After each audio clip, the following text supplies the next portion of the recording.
पहलगाम दहशतवादी हल्ल्यानंतर देशभरामध्ये त्याचे तीव्र पडसाद उमटतायत। पाहूया त्या संदर्भातल्या टॉप 9 घडामोडी। पहलगाममधील हल्ल्यातील अतिरेक्यांवर 20 लाख रुपयांचं बक्षीस। जम्मू काश्मीर पोलिसांकडून दहशतवाद्यांचा फोटो जारी। हेल्पलाईन नंबरसह फोटो जारी करण्यात आला। पहलगाममधील दहशतवादी अद्यापही फरार। दहशतवाद्यांची माहिती देण्यासाठी 2 हेल्पलाईन नंबर देखील जारी। अमेरिका भारताला सर्व संसाधनांसह मदत करेल। अमेरिकन हाऊसचे स्पीकर माईक जॉन्सन यांची भारताला मदतीची हमी। दहशतवाद विरोधी लढ्यामध्ये अमेरिका भारताच्या बाजूनं तर भारताला कतारचा देखील पाठिंबा। पहलगाम दहशतवादी हल्ल्याचा निषेध नोंदवला। दोन्ही देशांच्या प्रमुखांची फोनवरून चर्चा। अरबी समुद्रामध्ये चीनची हेरगिरी वाढली। भारतीय नौदल देखील सतर्क। चीन पाकिस्तानसाठी हेरगिरी करत असल्याचा संशय। भारतीय नौदलाचं चीनच्या हालचालींवर बारीक लक्ष।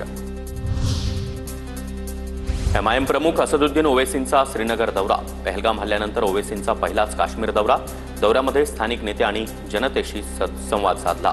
भारतानं चोख उत्तर द्यावं, ओवैसींनी अपेक्षा व्यक्त केली। राहुल गांधी यांच्याकडून पहलगाम हल्ल्यातील शहीद विनय नरवाल यांच्या कुटुंबियांची भावनिक भेट।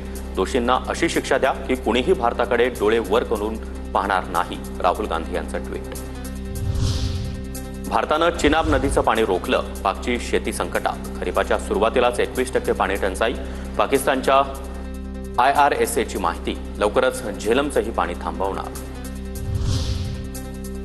काश्मीरमध्ये पर्यटक येण्यास सुरुवात। हल्ल्यानंतर पर्यटकांची संख्या कमी झाल्यानं काश्मीरच्या पर्यटनावर मोठा परिणाम झाला होता।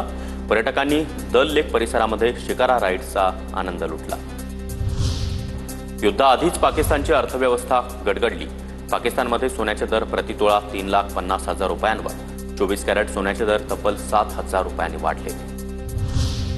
इराणचे परराष्ट्र मंत्री अगरची उद्या भारत दौऱ्यावर। एस जयशंकर आणि इराण परराष्ट्र मंत्र्यांमध्ये बैठक होणार।